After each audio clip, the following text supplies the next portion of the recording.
Hola, ¿qué tal, Jacobs? Bienvenidos a un video más de El Jacob, donde aparece el maestro Alfredo Jalife y nos revela que México está en una estructura de vaso medio lleno. Nos dice que tanto afectó el neoliberalismo frente al tema agrario y nos dice que no privatizaron el agua y el aire porque no les dio tiempo. México tendrá la suficiente y apropiada tierra para independizarse, ser autosuficiente. Veamos qué nos dice el buen maestro Alfredo Jalife y ahorita comentamos. ¿Por qué no?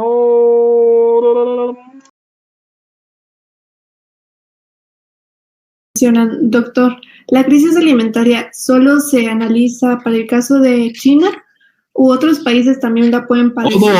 Todos lo van a haber perdedores, vencedores y los que están empatados. Hay que hacer bien el análisis. Acuérdense que en la ONU tenemos 193 países, pero la CIA en su World Factbook tiene como 200 países. Muchos de ellos no han sido admitidos a la ONU. ¿Qué? ¿Los dejamos? Por ejemplo, Somalilandia, que no existe en la ONU, que los dejamos morir de hambre en el Cuerno de África. Es un asunto global que impacta a todos los países del mundo, sin excepción. Estados Unidos se libra porque es una superpotencia. Lo único que le pasa a Estados Unidos y a países como la Unión Europea es que les eleva el precio, pero tienen dinero para pagarlo. El problema es cuando no lo tienes, que es África, la gran parte de países del Medio Oriente, con la excepción, ya les dije, 6 petromonarquías del Golfo Pérsico que forman parte de la Liga Árabe, que tiene 22 países, pero luego también Irán, aunque es, y con todas las sanciones, no puede vender su gas, aunque ya parece que ya están a punto de firmar un acuerdo, se los adelanto, están así a 1 minuto para las 12, están a punto de firmar el acuerdo, bueno, ya lo tenían hecho, ¿no? Ya lo había hecho el mismo Biden con Obama, sobre el contencioso nuclear iraní, y ahora están en los últimos detalles muy finos, ya prácticamente se da, y esto, pues sí, va a minorar la factura de importación de los alimentos en Irán, que también usan mucho el trigo en su alimentación, etcétera. Pero, por ejemplo, en Brasil, pues es una potencia agrícola, no va a tener así serios problemas. Estados Unidos, su problema, bueno, el problema de Brasil, estaba viendo ahorita en Bloomberg una nota de alerta que me llegó, es de que sí tiene problemas por la importación de fertilizantes, los está teniendo, y con eso de que Rusia ni Bielorrusia los dejan por las sanciones exportar los fertilizantes, pues ahí tienen ustedes la tormenta perfecta y su círculo vicioso. Muy bien, otra, pero a todos los países les afecta, ¿eh? Pero es muy fácil ver a quienes les pega más que a otros. Yo puse mucho China, y me le dediqué tiempo porque China pesa. Estamos hablando, no es cualquier cosa China. Y eso que tiene más de 9 millones de kilómetros cuadrados de superficie, sí, pero tiene 1.400 millones que alimentar. Ahí no pueden jugar. Es la máxima prioridad de seguridad nacional la cuestión alimentaria. Muy bien, síguele, Gisela. Yo no sé en México cómo está eso. Vean, yo me quedé en la época de López Portillo con el sistema alimentario mexicano, que fue una vacilada. Había un tal Casio Caselli, Luis Caselli, tenía nombre de boxeador, Cassius Clay, no sé cómo se llamaba. De esos fantoches que hablan de más, pero que no hacen nada. La idea no era mala de López Portillo, curiosamente, la seguridad alimentaria, pero pues ya saben, su frivolidad, como todo. Inventó al Belandia, ya que quieren más frivolidad. ¿Sí saben quién es el Belandia, no? No voy a ser cruel y decir su nombre. Síguele, Gisela. Un megachayoteo, el máximo megachayoteo a México. Es un invento de López Portillo. No me hagan decir, ahí lo pueden buscar en mis redes. Bueno, la siguiente, no voy a perder el tiempo, solo de temas trascendentales. Siguiente pregunta, justo relacionada, mencionan, ¿India también está en riesgo de una hambruna o Rusia? Mira, siempre la tenía India, ahora revisé a Indian Express, porque esto hay que estar al día, ¿eh?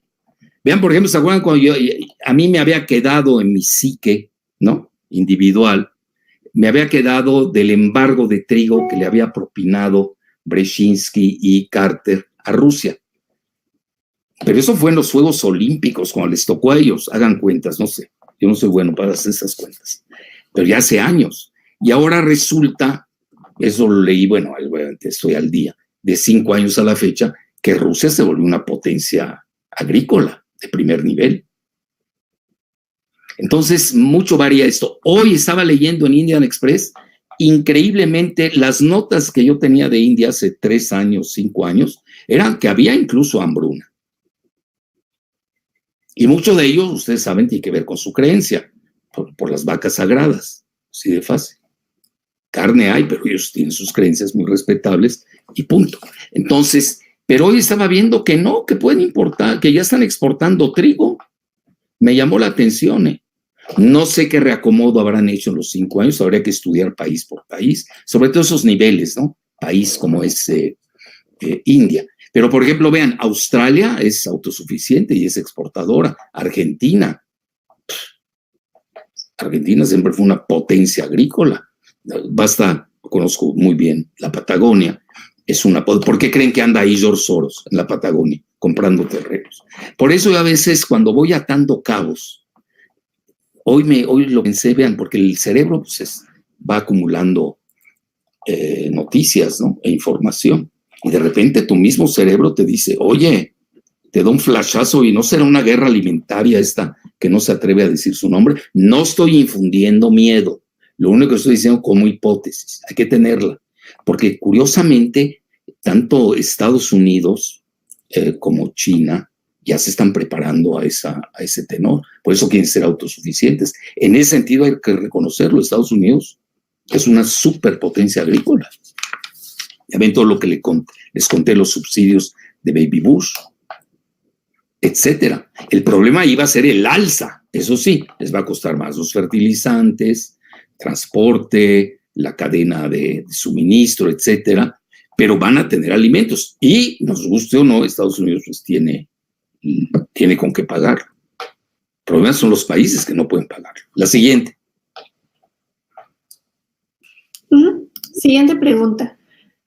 ¿Considera que la escasez alimentaria podría beneficiar a países latinoamericanos que tienen gran producción agropecuaria? Sí, obvio. Y a los que no tienen les va a dañar, así de fácil. Ahorita citaba yo a Argentina. Les va a ir muy bien. Aunque les va a costar los fertilizantes. Les va a costar más. Bueno, no puedes ganar en todo, ¿no? Vean, aquí lo principal es no morirse de hambre. Lo demás, ya sabremos cómo lidiar la situación. No puede ser que en el siglo XXI estemos hablando. Los famosos, ¿cómo se llamaban? Los juegos del hambre, ¿no? ¿Se acuerdan de esa película premonitoria? Y lamentablemente muchos países sí lo usan como arma alimentaria. ¿Por qué creen que China tiene reservas estratégicas de granos?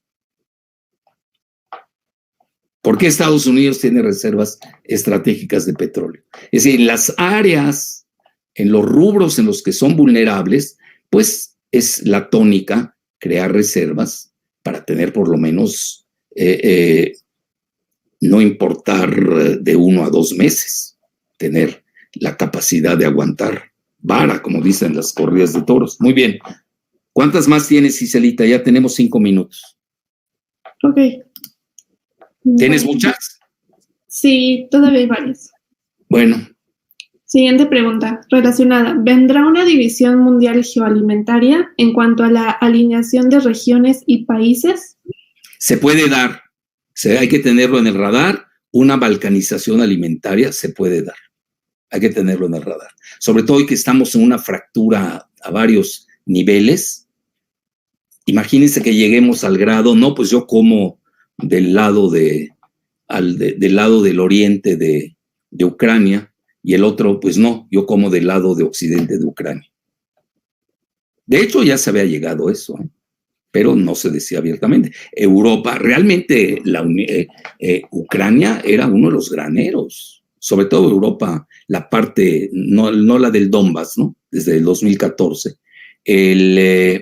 era el granero de la Unión Europea. Ahora vamos a ver el desenlace que va a pasar en Ucrania. Todavía, esos son escenarios, pero hay una dinámica, esto no es estático. Entonces, conforme la dinámica avance, vamos a ir sacando conclusiones. Hoy, por ejemplo, el petróleo se volvió a disparar a 115. Ya ven que lo habían bajado a 100, porque Arabia Saudita y la Unión de Emiratos Árabes pues no están jalando para aumentar la producción y beneficiar a Biden, que Biden tiene un problemón con Arabia Saudita y con los Emiratos Árabes Unidos. Fue Boris Johnson a visitarlos, a tratar de persuadirlos. Bueno, lo recibieron diplomáticamente, pero lo mandaron a freír espárragos, etcétera. Muy bien. Bueno, Qatar ya hizo, y hablando de las petromonarquías del Golfo Pérsico, ya tiene un acuerdo de mediano plazo con Alemania. Sí, pero de aquí a que cierras tu acuerdo previo con el Nord Stream 2, el Nord Stream 1 con Rusia, te reabasteces, rehaces, pues a ver cómo pasan este invierno. Que además ahí que hay que reconocerlo, las sanciones han sido selectivas porque no han tocado todavía el petróleo y gas rusos. Alemania depende del, si no me equivoco, del gas 40% y del petróleo 30%. Y la Unión Europea está más o menos en este lado. Francia no, porque Francia sí le apostó a la cuestión nuclear. Entonces vean, aunque sea una consideración global, también hay que ver las especificidades propias de cada país. Como nosotros en México. Pues sí, nos va a ir bien con el petróleo, pero a ver, platícame cómo nos va a ir con la importación de gasolina. Importamos, si no me equivoco, más del 70%. ¿Cómo nos va a ir con la importación del gas? Más del 76%. Bueno, hay que sacar las cuentas. ¿Qué tanto va a subir la gasolina? ¿Qué tanto va a subir el gas? ¿Y qué tanto va a subir el petróleo? Y también ahí moldeamos nuestra ecuación. Ya para decir al final, gané, perdí. Ahora, vean, es mejor tener petróleo, como es el caso de México, que no tenerlo. Así de fácil. Tampoco seamos tan masoquistas. Yo muchas veces comento, bueno, en México tenemos el vaso medio lleno. Si odias al presidente López Obrador, vas a decir que el vaso está medio vacío. Bueno, otros van a decir, no hay vaso, ni siquiera hay agua. Bueno, así son de catastrofistas y así hacen el ridículo. Los que son optimistas, que son partidarios de López Obrador, van a decir el vaso está medio lleno. Entonces, eso depende de cómo analices, pero esa es la realidad. Yo creo que México está en una estructura de vaso medio lleno. Síguele, Gisela, ya. Vamos a acabar dos más. ¿Cuántas quieres más para acabar? Ok, unas 3 más. Bueno, adelante. Justo esta englobó 2 preguntas respecto a Brasil. Mencionan, ¿puede Brasil convertirse en el próximo granero del mundo? Y muy relacionada, ¿qué pasará con los biocombustibles con esta crisis alimentaria? Bueno, ahí en lo de los biocombustibles es de doble filo, ¿no? ¿Qué vas a comer, gasolina? Entienden mi sarcasmo, ¿no? O quieres primero la alimentación. Obviamente, y hay que frenar todo lo de los biocombustibles, es mi muy humilde opinión. Si yo fuera el ejecutor, ¿no? El que tiene la toma de decisiones. El mismo editorial del Wall Street Journal, hoy o ayer, hoy creo, el editorial del Wall Street Journal, no, de ayer creo, lo comentaba. Ya cesemos la conversión de granos al etanol. ¿Está bien? Porque vean que no todo está uno en desacuerdo. Depende de la medida, depende quién lo dice y cómo lo dice. Y a quién beneficia y a quién afecta. Todo eso hay que estudiarlo minuciosamente. Y la primera, a ver, a nivel, vean, Brasil es una potencia. Además tiene casi 9 millones de kilómetros cuadrados, 8.5 millones de kilómetros cuadrados. Es una megapotencia Brasil. Pero se ha dedicado mucho a la soya. Tiene un problema el alza y de la falta de producción por el aumento de los fertilizantes. Bueno, Argentina es una potencia agrícola, lo ha sido desde inicios del siglo XX. ¿Dónde creen que nació Dreyfus? ¿De dónde nació Bunge? Entonces, ahí nacieron, etcétera. Entonces, y sigue siéndolo. Nada más que Argentina, pues, tiene otros problemas, ¿no? Ya los conozco. Tiene la soga, que no la sueltan, o la espada de Damocles, lo voy a decir muy más elegante, de su deuda con el Fondo Monetario Internacional. Por eso China importa tanta soya de Sudamérica, sobre todo de Brasil, de Argentina, creo que hasta de otros países más, ¿no? No me he metido más en detalle. pero hasta ahí. Colombia no está tan mal, ¿eh? Y si lo estuviera, pues tiene la oportunidad, tiene terrenos, tierras muy fértiles. México, yo creo que estamos desaprovechando nuestro gran territorio, etcétera. ¿Cuál otra? ¿Ya? No, 2 preguntas más. A ver. Mencionan, ¿va de la mano la crisis alimentaria con una crisis del agua? Bueno, yo siempre ligo también, vean, The Economist había sacado la crisis del agua, va de la mano con la cuestión de la carne, la mayor parte del agua se la lleva el ganado, ergo no hay que comer carne, etcétera, etcétera. Bueno, obviamente están interrelacionadas, alimentos, cuestión de petróleo y los alimentos, dije alimentos, petróleo y agua, los tres están imbricados, hay que verlo, sería un error nada más verlo en forma parcial, yo lo vería en forma integrada, los tres. Sí, una más, ¿no? Sí, bueno, esta última pregunta es muy recurrente en el chat, mencionan, te doy 2 para condensar. La primera, ¿qué tanto afectó a México el neoliberalismo referente al tema agrario? Y relacionada con esto. Bueno, la primera, nos volvimos importadores netos, que para mi juicio es un error. Si estás pensando en forma soberana e independiente, no quieres que exista México, ese es el mejor camino que hicieron los neoliberales. Ya acuérdense, yo soy de la idea de ser al máximo autosuficientes y hacer acuerdos win-win dentro del marco del TEMEC y en el marco de nuestra relación con Estados Unidos, donde tenemos 40 millones, que además nos proveen de los 6 ingresos que tenemos en México, 5 tienen que ver ellos. ¿Cómo los dejas afuera? Es decir, ya está la interdependencia, que no es tan fácil ya pensar en una independencia. Es decir, no estamos en 1810. Los neoliberales lo llevaron casi a sus últimas consecuencias. No privatizaron el aire y el agua porque no tuvieron tiempo. Empezaron a privatizar el agua. Tampoco los dejamos. Y el aire estuvieron a punto de hacerlo también. No, pues los neoliberales, lo que sea. Vean, hay una anécdota que yo siempre la cuento, porque además es real. Ahí luego se las diré con mayor, explicación, abundancia. En Estados Unidos el Pentágono llegó a tal grado de cotizar, plantearon eso, van a decir que es demencial. Bueno, yo no lo propuse, fue el Pentágono. Cotizar los atentados terroristas. Imagínense. Sí. Entran a un juego de privatizar todo y no los detienes.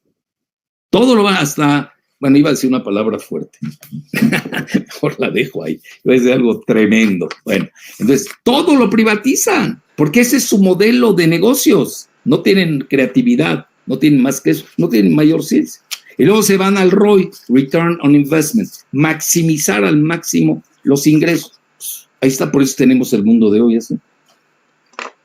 Pero ya en los países, bueno, ya cuando veo yo un neoliberal, banquero, como Macron, que trabajó con los Rothschild, por eso le presté mucha atención a lo que dijo. Hablar de independencia alimentaria, ay, por poco me fui de espaldas, lo leí 2 veces, no daba crédito.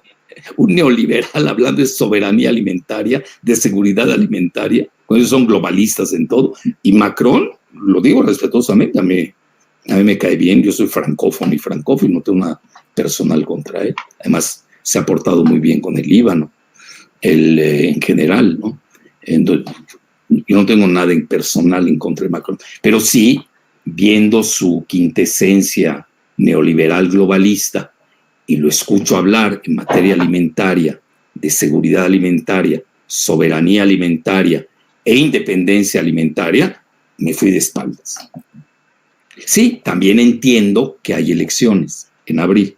Bueno, vamos a ver qué tanto empuja esas ideas, para mí magníficas, a mí no me importa. Yo soy un poco como Xi Jinping, ¿no? ¿Cómo se llama? ¿Cómo se llama? Xi Jinping, ¿no? El que entró, el que empuja el neoliberalismo, bueno, la apertura de comercio en China en 1998, que dijo que a él no le importaba el color de los gatos. Lo importante era saber comer ratones. Yo soy más o menos así. Bueno, la siguiente, bueno, ya lo acabamos, ¿no, Gise? Bueno, relacionado con esto, sí. Otra pregunta. Tú ya no te quieres ir, ¿eh? Bueno, es que hay varias. La última. Sí, México tiene la tierra apropiada y suficiente para ser autosuficiente. ¿Y en cuántos sexenios se lograría ser autosuficiente? Eso no lo sé. Obviamente, eso no lo sé. Que tenemos tierra, sí, pero también hay mucho, el sur es muy fértil. Hay que ver también, yo creo que tenemos tierra muy, ¿cómo se dice?, desperdiciada. No se de una política agraria moderna. No, ya dejar atrás todo lo que se ha vivido, no quiero abrir heridas, etcétera, etcétera. Pensar vean, ya hoy México tiene que pensar con un pie en el Tratado México, Estados Unidos, Canadá, porque estamos importando alimentos, hay maquila de agroalimentos que nos dejan, la última vez que vi la cifra, ya deja más que el petróleo. Bueno, antes del alza del petróleo, andaba dejando 20,000 a 25,000 millones de dólares. Es decir, México se ha vuelto por la maquila una potencia agroalimentaria, porque se usa todas las cuestiones tecnológicas. Yo no veo por qué las tenemos que abandonar. Si uno tiene que estar encajonado en ideologías, sobre todo en el siglo XXI, donde impera el pragmatismo sin perder su esencia, sin duda. Pero si ya está entregado el país, como lo han entregado todos los neoliberales, pues no es fácil sacudirse muchas cosas. Dependemos de créditos de la banca, no tenemos banca nacional. Bueno, no me hagan abrir heridas, mejor dejémoslo ahí. Bueno, pero obviamente sí, yo les prometo, me voy a meter a estudiar el caso México. Ya ven que lo hemos hablado en forma superficial, porque yo no me dedico a eso. Yo realmente veo lo global y todo lo de México, pues yo no sé a nivel de lo que nos cuesta en la casa el súper. A ese nivel sí lo sé. Cada vez escucho, subió y está más caro. Pues todos tenemos las mismas quejas que tiene cualquier promedio mexicano. Pero lo que sí veo, yo que sí voy mucho a restaurantes, y incluso me invitan a restaurantes, sí, de lujo, lo tengo que reconocer. Y también voy a tacos en la esquina, tengo unos tacos de carnitas maravillosos, así, maravillosos. Y ya subieron al doble. Aquel día lo vi, hoy pagaba 50 pesos, ahora me estás costando 100, etcétera. Entonces, sí me doy cuenta de que estoy pagando el doble en promedio desde noviembre pasado. Pero eso es muy subjetivo. ¿Sí? Ya cuando abordemos el tema alimentario en México, lo voy a hacer en forma creativa, dar ideas, ver cómo está el mapeo agrícola del país, dónde se está produciendo, etcétera. Y entonces, con mucho gusto, poder dar mi opinión.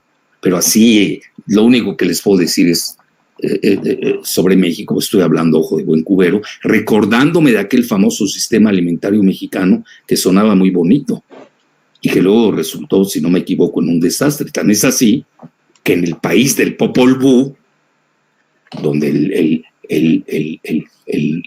el ser humano emerge del maíz, importamos maíz. Es el colmo cosmogónico. Bueno, hasta la próxima, Giselita. Gracias a todos, les agradezco. Bueno, pues ahí está el maestro Alfredo Jalife, donde nos habla y nos revela que pues básicamente el neoliberalismo, o sea el PRIAN, casi acaba por completo con México. No privatizaron el aire, no privatizaron el agua porque no les dio tiempo. De hecho, con el agua ahí van prácticamente, no sé si cuando fue el partido se dieron cuenta del mundial, cuando fue contra Holanda, pues básicamente ahí habían hecho un decretazo de la privatización del agua, pero llegó AMLO el Magnífico y pues básicamente lo quitó. Dice, no vaya a ser que... Y pues literal, si hubiera llegado Meade o Anaya, estuviera completamente privatizada el agua y a comienzos ahorita a estas alturas del partido del aire, que aunque parezca broma, pero pues es cierto que México tiene las tierras suficientes y apropiadas, sí, le hace falta explotarlas más. AMLO ya empezó con esto, con el Sembrando Vidas, para básicamente plantar árboles frutales, maderables y más que nada cosecha mexicana para el desarrollo de México en la alimentación agropecuaria, que pues básicamente se dedicaban a tirarlo el PRIAN por completo, y ahorita gracias a estos 3 años no hemos sufrido tanto porque ya empezamos a producir nosotros mismos, tanto como en el petróleo también, como pues básicamente en el gas. Y por eso es que ahorita México está en una estructura de vaso medio lleno o medio vacío, pero pues básicamente lo vemos nosotros de medio vacío y esperemos que dentro de poco tiempo completamente lleno. Así que ustedes qué opinan al respecto. Si me puedes apoyar con estrellas que no afecten tu economía, sería completamente fantástico. A la audiencia, gracias por ver el video. A Rosy Reina, saludos, viva Obradorio a México. Isabel Objeto, sabotaje este 10 de abril. Teo Rangel, saludos. Jalife Chaira, Fifi Borrego, Endejo, ok. Páramo Sánchez, doctor, para aconsejarle a AMLO.